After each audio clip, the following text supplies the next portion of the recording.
신경과 의사이자 정신분석학의 창시자라고 불리우는 지그문트 프로이드라고 하는 사람이 이런 말을 했습니다.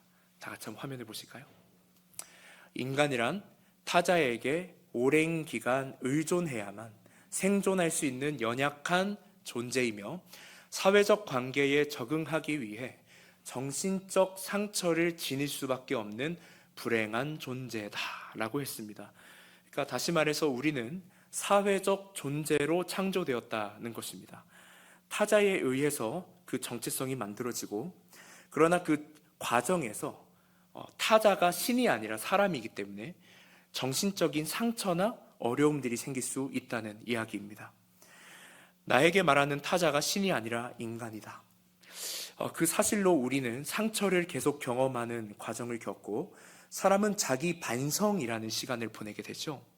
내가 왜 실수했는지, 난 인생을 살아가면서 무엇을 지향하길래 이 사람과 부딪히게 된 건지, 이 사람은 어떤 생각을 하는 건지, 나는 왜 사는지 고민하게 되죠.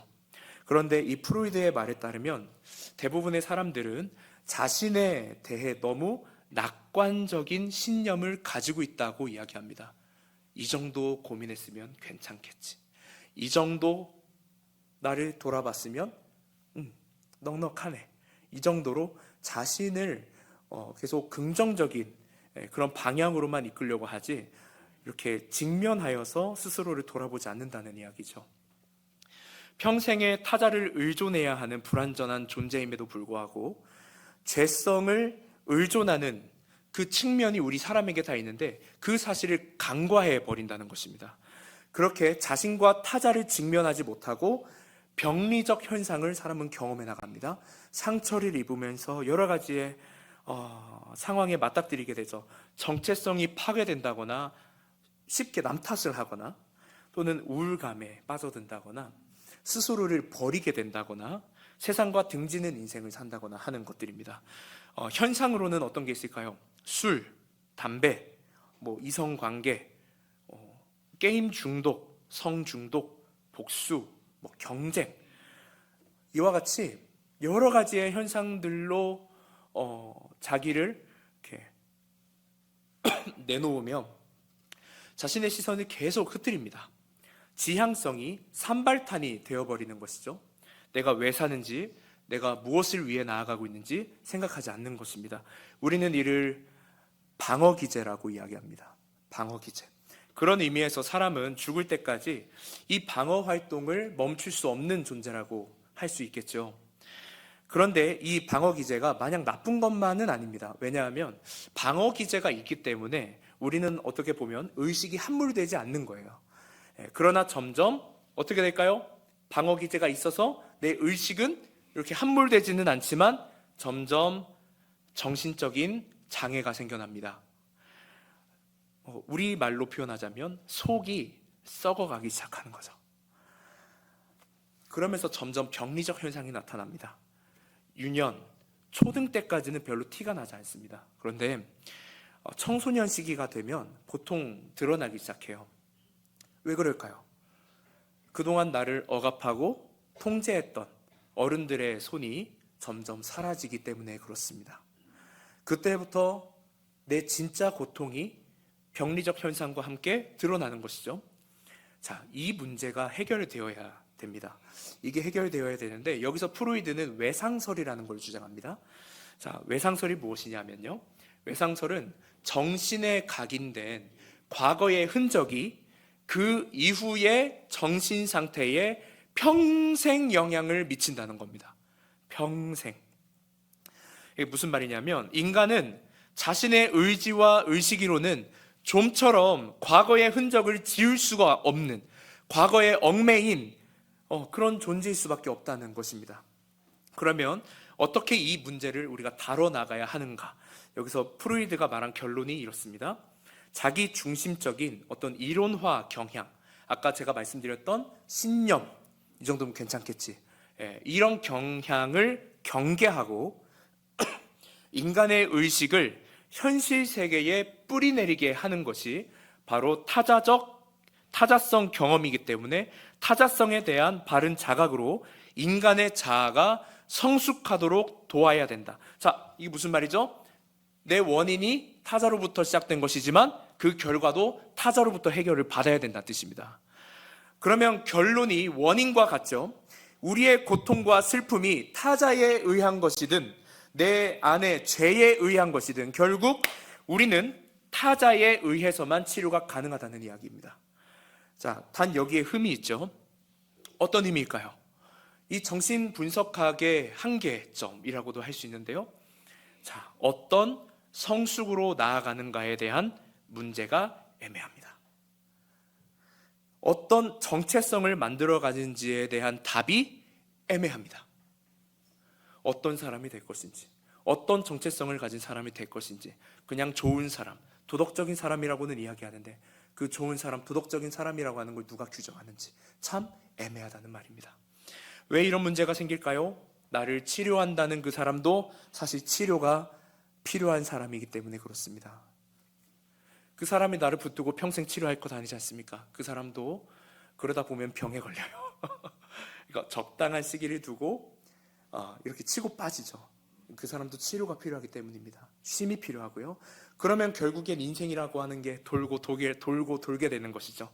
상처받고 성숙하는 것 같은데 뭔가 방향 없이, 정체성 없이 성숙하게 되는 것입니다. 마음의 상처와 아픔이요, 뭔가 상담을 통해서 해결되는 것 같은데 글쎄요, 또 시간이 지나면 다시 돌아오죠. 왜일까요? 내 주변 사람들은 여전히 그 모습 그대로거든요. 같거든요. 잠깐 일하면서 돈으로, 여행으로, 연애로 잊을 수는 있어요. 제가 한 학생을 이렇게 상담해 보니까 순간순간 공포가 밀려오는데 그 공포를 어떻게 이겨냈느냐 하고 물어보니까 바쁘게 살면 괜찮아요 라고 이야기하더라고요. 바쁘게 살면 괜찮아요. 여러분, 그렇지만 아시잖아요. 우리의 몸은 곧 쇠하고 멈출 때가 옵니다. 본질이 해결되지 않습니다. 속이 계속 썩습니다. 여러분, 속이 썩은 나무는 결국엔 어떻게 되죠? 발로 뻥 차면 발로 찬 그 모습 그대로 날아갑니다. 참, 저는 이걸 이렇게 좀 표현합니다. 좀 아픈 말일 수 있습니다. 그렇지만 우리 성도님들 중에 그런 분이 없는 줄 제가 믿고 말씀드립니다. 여러분, 그렇게 살아가면 나이만 먹는 사람이 됩니다. 나이만 먹는 사람이 되죠. 오늘 말씀에 바로 그 나이만 먹은 사람이 등장합니다. 굉장히 어리고 굉장히 생각이 단순합니다. 바로 아합과 이세벨입니다. 아합은 이스라엘의 왕이었죠.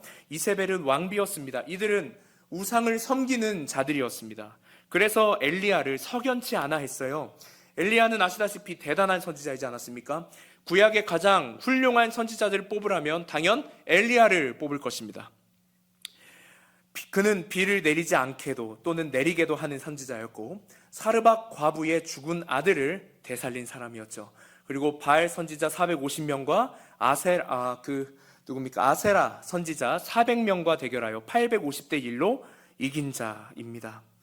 아합과 이세벨에게 있어서 그는 꽤나 성가신 존재였던 것 같습니다. 그래서 아합이 어떻게 했을까요? 자, 다 같이 1절을 읽어보겠습니다.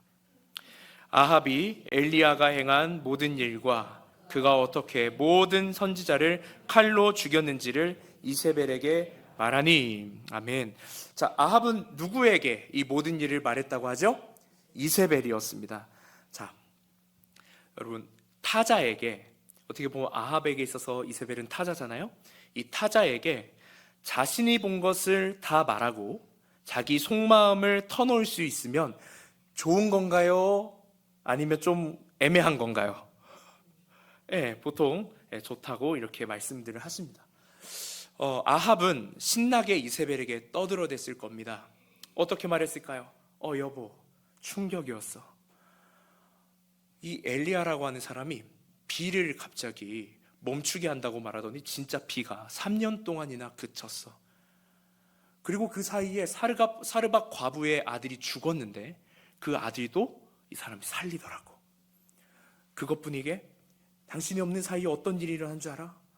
저 바알을 섬기던 450명의 선지자들과 아세라를 섬기던 400명의 그 선지자들이 다 같이 함께 모아서 이 누가 신인가 대결을 했는데 세상에 엘리야가 응답하소서 하니까 하늘에서 불이 내려와서 땅에 있는 흙과 물과 재물까지 다 불태워버린 거야. 여보, 나 죽을 뻔했잖아. 그 불이 나한테 왔으면 아마 나는 살 수 없었을 거야. 게다가 일 끝나고 나는 이제 이스라엘까지 마차를 타고 이제 비가 와서 빨리 갔는데, 세상에 엘리야가 내가 마차를 타고 가고 있는데 그 앞을 뛰어가고 있더라니까. 여러분, 이렇게 말을 했습니다. 아합이 이 모든 말을 이세벨에게 다 털어놨다는 것입니다. 자, 그러나 정말 아합에게 생각이 있다면 이렇게 말해서는 안 됐습니다. 왜 그럴까요? 본인이 지금 이스라엘의 하나님을 참된 하나님이라고 고백하고 있기 때문에 그렇습니다. 그 일은 사실 하나님 때문에 일어난 일이거든요. 엘리야가 하나님이 누구인가에 대해서 대결한 것이었고, 그 하나님이 진짜 엘리야가 믿던 하나님이셨기에 그 하나님을 고백하고 있는 것입니다. 그러면 이 아합이 어떻게 해야 했을까요? 무릎으로 회개하고 이세벨을 설득해야 됐었겠죠. 그런데 아합은 오히려 이세벨에게 마치 고자질하는 것처럼 나옵니다. 고자질하여서 이세벨의 화가 이렇게 돋구어 버리죠. 그런데 이 이세벨도 여러분 보세요. 어떤 말을 할까요? 여보, 그 정도면 하나님이 참된 신 맞네, 하나님이 진짜 유일신 맞네 라고 했어야 됐는데, 여러분, 그런데 2절을 다 같이 한번 읽어볼까요? 2절입니다. 이세벨이 사신을 엘리야에게 보내어 이르되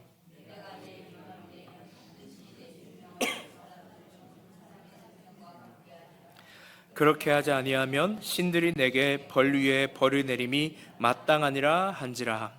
아멘. 여러분, 정말 기가 막힌 대답을 내놓지 않습니까?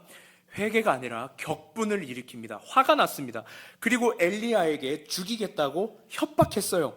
그것도 신들의 이름으로.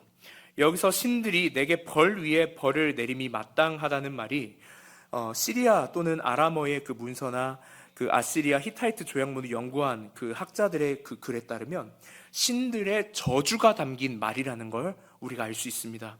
내가 엘리야 너를 죽이지 못하면 내 시신이 매장되지 못하고 들짐승의 새나 그들의 먹이가 될 것이다 라는 뜻이고요. 이제 내 후손은 다 죽고 이름과 족보가 역사에서 지워질 거다. 너를 죽이지 않으면 내 조상들의 무덤까지 파괴될 거다. 나는 지옥에 갈 거다. 너를 죽이지 않으면. 이런 뜻이에요.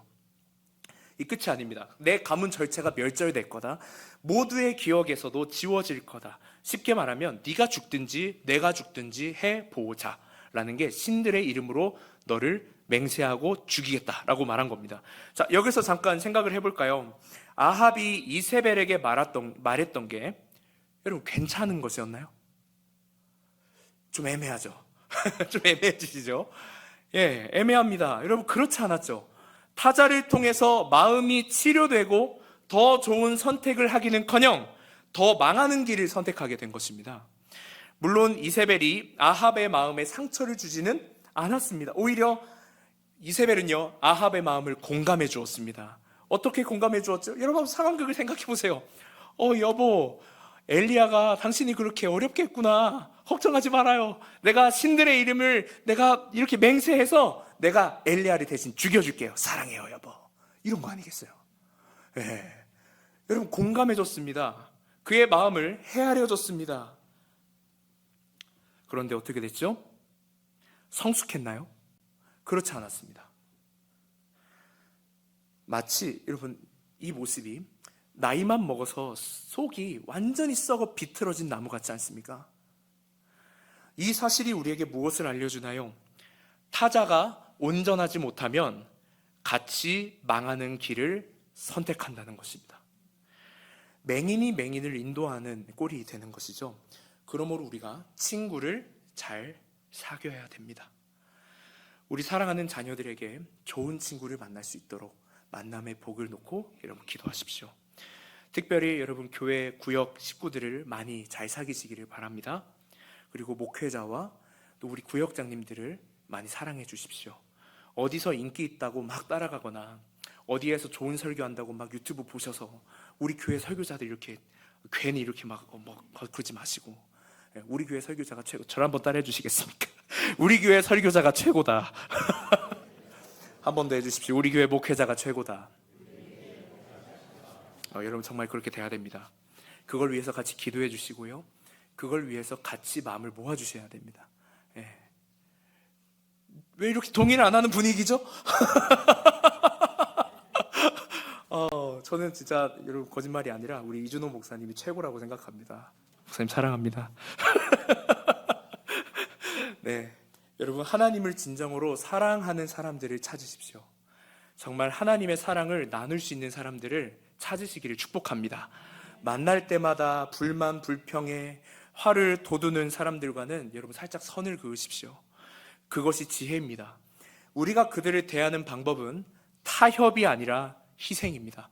그리스도께서 하셨듯이 품는 일이죠. 십자가를 지는 일입니다. 그들은 돌봄을 받아야 할 존재들이지 나를 돌볼 존재들이 아닙니다. 하나님을 사랑하는 사람들을 찾으십시오. 지금뿐만 아니라 앞으로도 계속 찾아야겠죠. 이들은 우리가 바른 선택을 해나갈 수 있도록 도울 것입니다. 내가 먼저 그 사람 되도록 애써야 될 것이고 또 우리 사랑하는 이웃들이 그런 사람 되도록 많이 도와줘야겠죠. 여기서 아합과 이세벨이 바르게 선택해야 할 것은 회개였습니다. 그러나 그들은 하나님을 사랑하지 않는 사람들이었습니다. 돌봄이 필요한 사람들이었고요. 왕의 자리에 있지만 그들은 전혀 왕답지 않은 그런 사람들이었죠. 속이 원망과 상처로 가득한 사람들이었습니다. 여러분, 우리는 어떤 사람들인가요? 아합과 이세벨과 같은 사람들이 되면 안 되겠죠. 열왕기 역대기를 읽어보면 많은 왕이 아합의 길로 행했다고 기록되어 있습니다. 그때마다 그들은 우상을 섬겼고 돈을 섬겼고 타성에 젖었고 사람을 의지합니다. 우리도요, 돈이 우상이고 성적이 우상이고 어떤 자녀가 우상이고 뭐가 잘됨이 우상이고 우리 학생들 같은 경우엔 대학이 우상이고, 여러분 그렇다면 우리도 아합의 길로 행하는 사람들일 것입니다. 타성에 젖으면 안 되겠죠. 오랫동안 해왔던 나의 습관과 방식을 계속 고민해야 됩니다. 사람을 의지해서도 안 되겠죠. 사람은 의지할 존재가 아닙니다. 심지어 믿을 존재도 아니다. 저는 이렇게 이야기합니다. 사랑할 존재죠. 사랑할 수 있는 존재가 되어야 됩니다. 이 부분이 해결이 되지 않으면 우리는 아합의 길을 따르게 될 것입니다. 우리는 아합과 이세벨을 통해 세상 우상의 헛됨을 배우게 됩니다. 그들이 할 수 있던 것이 무엇입니까? 폭력과 자존심을 내세우는 일뿐이었습니다. 그러면 우리의 엘리야, 자 이제 엘리야로 넘어갑니다. 엘리야는 어떻게 반응했을까요? 자 3절을 다 같이 읽어보겠습니다. 그가 이 형편을 보고 일어나 도망하여 유다에 속한 브엘세바에 이르러 자기의 사환을 그곳에 머물게 하고, 아멘. 자, 우리는 이 부분에서 제법 충격을 받지 않을 수가 없습니다. 왜 그럴까요? 그 기적의 주인공 엘리야가 마음이 꺾여버렸거든요. 마음이 꺾여버렸습니다. 무엇이 그를 멈추게 했을까요? 자, 여기서 우리가 엘리야의 행동을 면밀히 살펴보도록 하겠습니다. 첫째, 그가 자신의 무엇을 보았죠? 성경을 보면 형편을 보았다고 합니다. 환경과 상황을 보기 시작하더라, 이 말이죠. 그가 본 환경과 상황은 무엇이었습니까? 엄청난 기적이 일어났는데, 마차보다 더 빨리 뛰었는데, 하프 마라톤 하면 1등 할 정도로 뛰었는데, 하늘에서 불도 내렸는데, 사람도 살렸는데 이스라엘이요 돌아오질 않습니다. 이스라엘 왕 아합은 이세벨과 오히려 더 악한 길을 선택합니다. 엘리야를 죽이겠다고 신들의 이름으로 맹세까지 합니다. 하나님을 믿고 따르며 기대했던 것과는 그 결과가 너무 달랐던 것이죠. 순종했는데 상황은 너무 절망적이었습니다. 기대하는 마음으로 그래도 이긴 줄 알았는데 850명 죽이고, 이긴 줄 알았는데 하늘에서 다시 비도 내려와서 잘 풀린 줄 알았는데 어려움이 또 쫓아옵니다. 질리도록 쫓아옵니다. 이번에는 이스라엘의 왕이 왕비와 함께 자신을 죽이려고 쫓아옵니다. 자기 목숨을 내놓고 쫓아오죠. 여러분, 둘째입니다. 그가 무엇을 위해 움직이기 시작했습니까? 자기 생명. 지금까지 엘리야는요, 자기 생명을 위해 움직인 적이 없었습니다. 우리는 성경을 읽을 때 평소 이 선지자들이 움직이는 패턴을 알고 있지 않습니까? 하나님이 말씀하시면 갑니다. 하나님이 명하시면 순종합니다. 이게 선지자들과 하나님 사이에 나타나는 패턴입니다. 그런데 엘리야는 그런 부분이 매우 적어요. 하나님이 말씀하지 않으셨는데도 하나님의 일을 이미 하고 있고요. 하나님이 명하시지 않으셨는데도 그곳에 달려가서 하나님을 높여드리고 있습니다. 그는 멋진 선지자였어요. 그래서 우리는 엘리야를 보면, 그의 사역을 보면 그와 동행하신 하나님을 바라볼 수 있습니다. 그러나 동시에 여러분 어떤가요? 엘리야가 하나님과의 거리가 조금 멀어 보이지는 않습니까? 여러분, 우리가 보통 그렇지 않습니까? 자, 우리는 하나님과 가까운 것이 익숙한가요? 아니면 조금 멀리 있는 하나님이 익숙한가요? 우리의 하나님은요, 늘 망원경으로 봐야 되는 분입니다. 그 형체는 너무나 크고 전지하시고 세상을 창조하셔서 너무 위대하신, 우리가 어떻게 표현해 다 못할 그런 분이시지만 그분은 꽤나 멀리 있는 것처럼 느껴진단 말이죠. 그래서 망원경으로 봐야 됩니다. 성경이라고 하는 망원경으로 그분을 봅니다. 그래서 때로는 그분이 너무 작게 보이고 그분이 멀리 있어 보이죠. 우리의 삶의 현실 속에서 하나님은 고난과 어려움들이나 우리의 삶이 지치거나 내 기대와는 다른 결론에 이를 때 너무 멀어 보인단 말입니다. 지금 엘리야에겐 바로 그 때가 찾아온 것 같습니다. 하나님이 너무 작게 보이고 하나님이 멀리 있어 보입니다. 결국 자기 생명을 위해 움직이잖아요. 그리고 도망가죠. 자, 브엘세바까지 도망갔다고 했는데 지금 엘리야가 있던 원위치에서 100km나 떨어진 곳이었습니다. 그러니까 완전히 공포에 빠져버려서 도망을 쳤다는 것이죠. 사람의 감정은 늘 무언가를 반대하는 힘을 가져옵니다. 내가 하나님을 사랑하면 죄가 미워집니다. 내가 죄를 좋아하면 하나님이 싫어집니다. 주 안에서 평안을 찾으면 공포가 떠나가죠. 그러나 공포를 사랑하거나 공포를 떠안게 되면 내 안에 평안은 사라집니다. 이게 참 어려운 거죠. 공포는 여러분 언제 보통 찾아오나요? 사람이 번아웃 될 때 찾아옵니다. 또는 나도 모르게 내 기대와는 다른 이 현실, 결론을 내가 맞닥뜨렸을 때 찾아오기도 합니다. 아니면 너무나 습관적으로 나에게 찾아오는 공포가 있을 수도 있습니다. 조금 생각했는데 갑자기 찾아오는 공포도 있을 수 있습니다. 이게 참 어려운 거죠. 그런데 성경은 우리에게 말해 줍니다. 그 엘리야도 공포에 질리더라. 그 엘리야도 번아웃 되더라. 그 엘리야도 하나님의 뜻에 순종했는데 그 끝이 엉클어지고 하나님의 그 뜻이 자신의 뜻과는 너무 달라서, 그리고 계속해서 찾아오는 그 고난의 위협 앞에 번아웃 되더라. 이 말은 즉 주님을 놓쳤다는 소리입니다. 주님이 얼마나 멀어 보였을까요? 여러분, 저는 지금 엘리야를 정죄하고자 함이 아닙니다. 오히려 그의 현실 속에 들어가서 그의 삶이 하나님과 멀어짐에, 그리고 그 고난에 휩싸임에 얼마나 고통스러웠을까를 이야기하고 싶습니다. 자, 이어서 4절을 다 같이 읽어보겠습니다.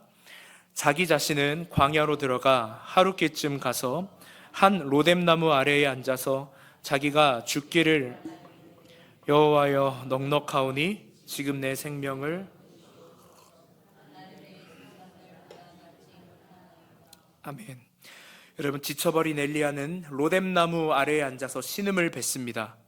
여기서 로뎀나무는 빗자루 나무인데 이 레템 나무라고 불러요. 이걸 이제 히브리어로 로뎀나무, 우리말로 로뎀나무라고 번역을 했습니다. 그곳에서 뭐라고 이야기하죠? 여호와여 넉넉합니다. 그 다음에 나올 말은 주님 사랑합니다, 고맙습니다 여야 될 것 같은데, 주님 넉넉합니다, 그러니 지금 내 생명을 거두어 가주십시오 였습니다. 나는 내 조상들보다 낫지 못하나이다. 이런 말이죠. 나는 모세가 아닙니다. 나는 아브라함이 아닙니다. 나는 나보다 먼저 간 그 멋진 선지자들과 같지 않습니다. 주님, 나 능력 없습니다. 주님, 저 지금까지 하나님께서 해주신 것만으로도 넉넉합니다. 불도 내려주셨고 사람도 살리게 해주셨는데 하나님, 제가 더 뭐 바라겠습니까? 그러니 이제나 죽여주십시오. 저는 이 안에 숨겨진 엘리야의 그 지침이, 엘리야의 그 절망이, 낙심이 너무 강하게 느껴집니다. 여러분, 번아웃 된 거죠. 번아웃이 어떤 상태일까요? 여러분, 정말 공포가 뭡니까? 공포라고 하는 건 자기의 생명을 위해서 도망을 쳤는데, 자기 생명을 위해서 형편을 보고 도망을 쳤는데, 자기 생명을 차라리 거두어 달라는 지경에 이르는 것입니다. 여러분, 우리도 그럴 때가 있지 않나요? 살려고 도망쳤는데, 살려고 어떻게든 걸어왔는데 결국 살 소망도 잃고 기대도 잃고 왜 사는지 모르겠는 것. 하루하루를 살아가는데 너무 지치지 않습니까? 어려운 상황, 어려운 일들은 왜 이렇게 많은지, 오늘도 내 남편은, 내 자녀들은, 나의 환경은 왜 이렇게 잘 풀리지 않는 것인지 답답하고 어려운 것이죠. 그래서 엘리야처럼 더 이상 살기 싫다고 비명을 지르는 것입니다. 그렇게 엘리야는 지쳐서 로뎀나무에서 잠을 잤습니다. 잠을 잤어요. 여러분, 우리는 이를 자폭이라고 말하죠. 자폭. 에라이 모르겠다, 체념하고 답 없다, 결론 내어버리는 겁니다. 그런데 그때 그에게 어떤 일이 생깁니까? 5절에서 7절까지를 보겠습니다. 로뎀나무 아래에 누워 자더니 천사가 그를 어루만지며 그에게 이르되 일어나서 먹으라 하는지라. 본즉 머리맡에 숯불에 구운 떡과 한 병 물이 있더라. 여호와의 천사가 또다시 와서 어루만지며 이르되 일어나 먹으라. 갈 길을 다 가지 못할까 하노라 하는지라. 아멘. 엘리야를 어루만지십니다. 그리고 먹으라고 하시죠. 그를 만지시면서 이제는 괜찮다고, 많이 힘들었지라고 위로하시는 주님의 모습을 볼 수 있습니다. 어느 때보다 가까이 다가오신 주님을 만납니다. 엘리야가 기대도 소망도 다 잃고 공포에 빠졌을 때 주님은 가장 가까이에 계셨다는 것입니다. 그리고 말씀하시죠. 네가 걸어야 할 길이 아직 남아있다. 그렇게 엘리야는 호렙이라고 하는 산까지 갑니다. 그런데 엘리야가 그곳에서 또 어떻게 하죠? 9절을 읽겠습니다. 9절입니다. 엘리야가 그곳 굴에 들어가 거기서 머물더니 여호와의 말씀이 그에게 임하여 이르시되 엘리야야, 네가 어찌하여 여기 있느냐. 여러분, 어디에 들어갑니까? 굴에 들어가 버려요. 이번엔 동굴 속에 또 들어갑니다. 프로이드가 외상설을 주장하면서 했던 말 여러분 기억하십니까? 사람은 정신에 각인된 과거의 흔적이 그 이후의 정신 상태에 평생 영향을 미친다. 엘리야도 예외는 아니었던 겁니다. 하나님이 물으셨죠. 엘리야야, 네가 어찌하여 여기 있느냐. 엘리야가 중얼거리면서 뭔가 대답을 합니다. 여러분 10절을 다 같이 읽겠습니다. 그가 대답하되 내가 만군의 하나님 여호와께 열심히 유별하오니 이는 이스라엘 자손이 주의 언약을 버리고 주의 제단을 헐며 칼로 주의 언약을 버리고 오직 나만 남았거늘 그들이 내 생명을 찾아 빼앗으려 하나이다. 아멘. 여러분, 엘리야가 하나님을 향해 열심히 유별하다고 고백하지 않습니까? 여기서 유별나다라고 하는 건 하나님을 위해서 내가 어떤 열심을 냈다는 겁니다. 열정적인 신앙생활을 했다는 것입니다. 이것도 해보고 저것도 해보고 다 해봤다는 거죠. 헌신적이었다는 겁니다. 그런데 이스라엘 백성들은 언약을 버리고 제단을 헐어버렸습니다. 선지자들은 칼에 죽임을 당했고요, 나만 남았습니다 라고 고백합니다. 이게 무슨 말일까요? 주님, 헌신한 결과 나만 살아남았네요. 열심히 신앙생활했는데 나만 살아남았네요. 여러분, 다른 사람들은 헌신하지 않았나요? 그렇지 않았죠. 그들도요, 헌신했기 때문에 죽임을 당했습니다. 그들도 하나님을 향한 믿음을 지키기 위해서 죽임을 당했습니다. 그리고 엘리야도요, 그들의 헌신을 무시하고자 한 말이 아니었을 겁니다. 그러면 무엇일까요? 하나님, 내가 당신을 이토록 사랑했고 순종했는데 보십시오. 백성들은 망했습니다. 선지자들 다 죽었습니다. 제단은 헐어졌습니다. 이거 다 당신 책임입니다. 책임을 하나님께 돌려버리는 것입니다. 심지어는 백성들에게도 돌리죠. 백성이 안 돌아왔으니까. 남 탓하고 기대를 완전히 잃어버린 완벽한 방어 기제의 모습입니다. 그러나 여러분, 제가 아까 말씀드렸다시피 그의 마음을 오해하지는 말아야 됩니다. 그는요, 그만큼 답답했고 그만큼 외로웠으며 그만큼 고독했습니다. 그때 하나님께서 엘리야에게 어떻게 하실까요? 11절부터 12절, 11절, 12절 함께 읽겠습니다. 여호와께서 이르시되 너는 나가서 여호와 앞에서 산에 서라 하시더니 여호와께서 지나가시는데 여호와 앞에 크고 강한 바람이 산을 가르고 바위를 부수나 바람 가운데에 여호와께서 계시지 아니하며 바람 후에 지진이 있으나 지진 가운데에도 여호와께서 계시지 아니하며 또 지진 후에 불이 있으나 불 가운데에도 여호와께서 계시지 아니하더니 불 후에 세미한 소리가 있는지라. 아멘. 자, 우리 생각 같아서는요, 교만하여 하나님과 그 백성들에게 모든 책임을 돌리며 방어 기제를 일으키는 이 엘리야에게 오히려 하나님의 강한 바람이 불어서 그를 가르고 그를 부수고 지진을 일으켜 땅 사이에 그를 묻어버리는 게 맞는 것 같은데 하나님이 그렇게 하지 않으셨다는 겁니다. 오히려 멀쩡한 바위를 부수고 멀쩡한 산을 가르고 멀쩡한 땅을 갈라버리십니다. 그리고 세미한 음성으로 그에게 말씀하기 시작하시죠. 엘리야는 그 세미한 음성을 듣기 위해 어떻게 합니까? 13절입니다. 다 같이 읽겠습니다. 엘리야가 듣고 겉옷으로 얼굴을 가리고 나가 굴 어귀의 섬에 소리가 그에게 임하여 이르시되 엘리야야 네가 어찌하여 여기 있느냐. 아멘. 엘리야는 또 겉옷으로 얼굴을 가립니다. 그리고 굴 어귀, 그러니까 굴 그 입구 쪽에 나간 것이죠. 그때 같은 음성이 들려옵니다. 네가 어찌하여 여기 있느냐. 자, 엘리야가 뭐라고 대답했을까요? 14절 읽겠습니다.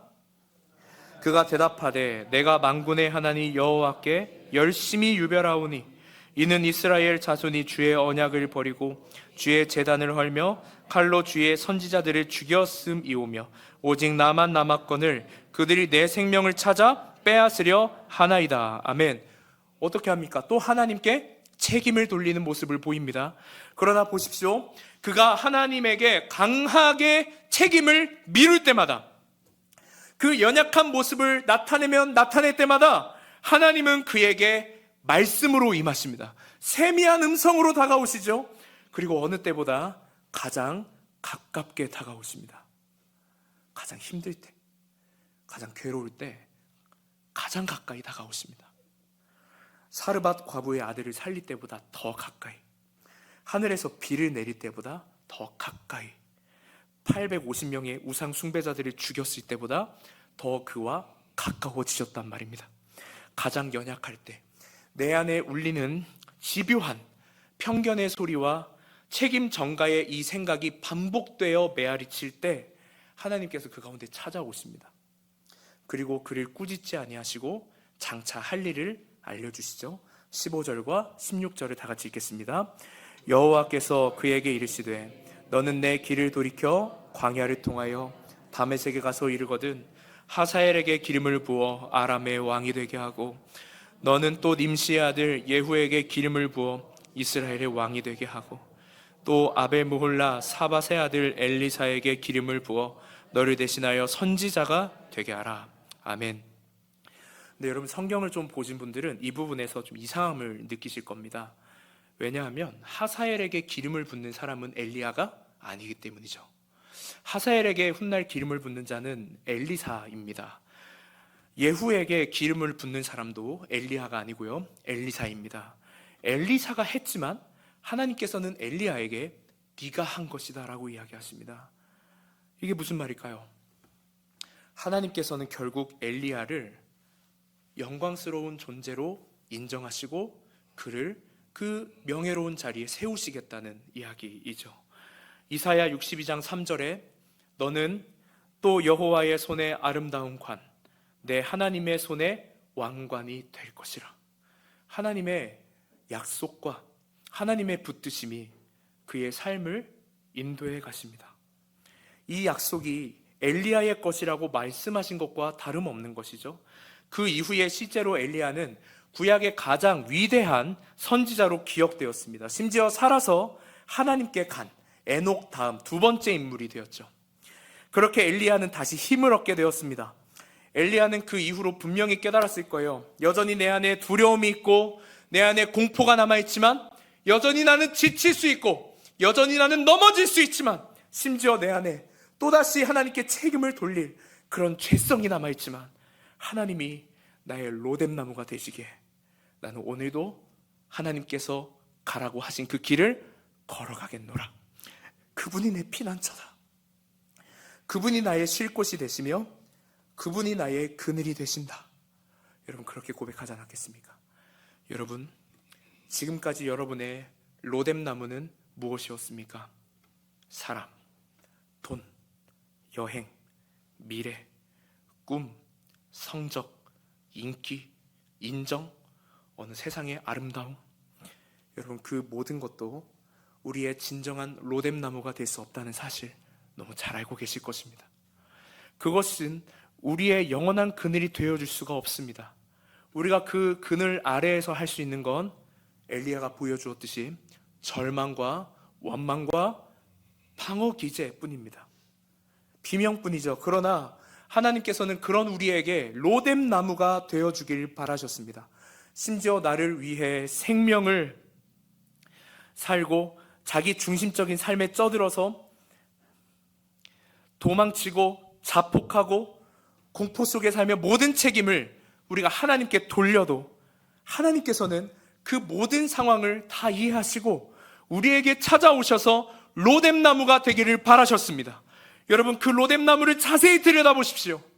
우리에게 하나님께서 주신 로뎀나무를 보십시오. 그 나무는 나로 인해서 찢겨진 상처가 많고 내 죄로 인한 피가 얼룩져 있습니다. 그렇습니다. 하나님께서 우리에게 주신 진정한 로뎀나무는 예수 그리스도입니다. 그분은 우리의 모든 책임을 다 떠안으셨고 우리의 모든 공포를 십자가에서 직접 느끼셨습니다. 그리고 십자가의 그늘로 우리를 초대하셨죠. 그분은 우리의 완전한 그늘이 되십니다.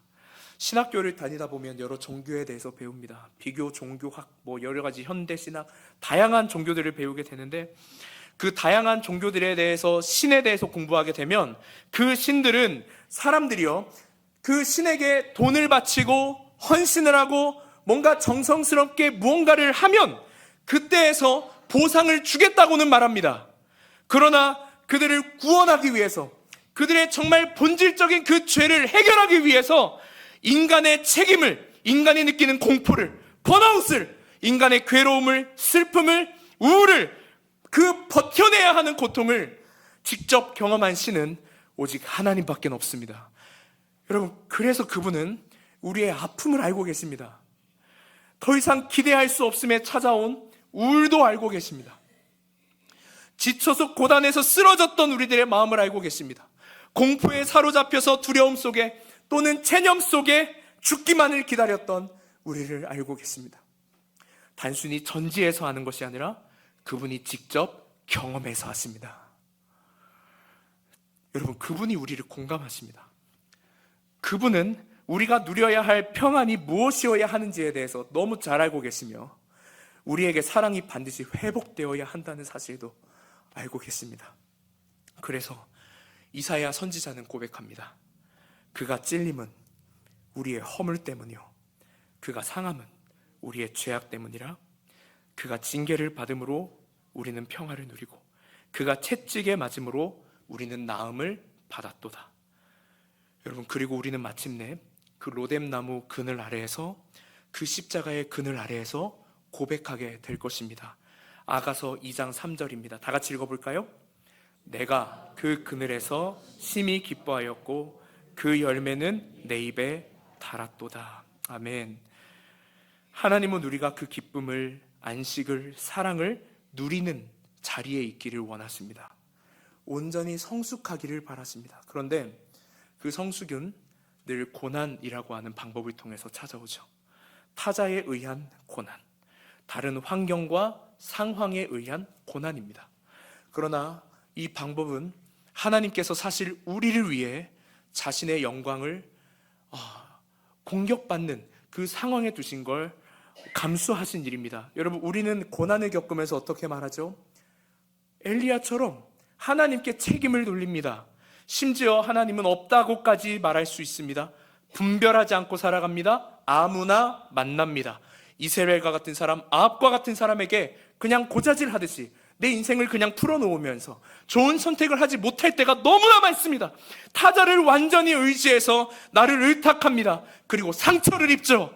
세상은 그럴 때마다 우리 하나님의 영광을 훼손할 것입니다. 교회가 다 그렇지.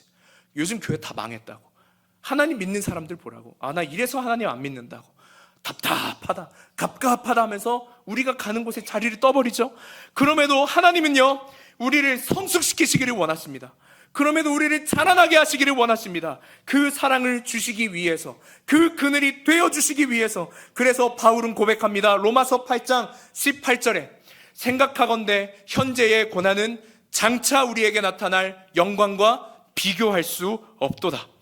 여러분, 하나님께서 오늘 밤 저와 여러분의 전능자의 그늘이신 그리스도를 만나게 해주시기를 축복합니다. 왜냐하면 그분은 우리 가운데 계시며 그는 구원을 베푸실 전능자이시고, 그가 여러분으로 말미암아 기쁨을 이기지 못하시며 우리를 잠잠히 사랑하시며 우리로 말미암아 즐거이 부르며 기뻐하실 것이기 때문입니다. 이 시간 참 로뎀나무이신 그리스도께로 오십시오. 그분을 나의 왕으로 영접하여 여러분 다시 한번 새 힘을 얻으십시오. 더 이상 낙심과 절망의 자리에 머물지 마시고 우리를 위해 잠잠히 그 사랑을 베푸시는 그 주님을 바라보며 일어나 가서 네가 어찌하여 여기 있느냐 물으시는 그 주님의 음성에, 주님, 제가 그리스도 안에서, 나의 사랑 그리스도 안에서 가야 할 길을 가게 하여 주시옵소서, 이렇게 고백할 수 있는 저와 여러분 되시기를 주님의 이름으로 축복합니다.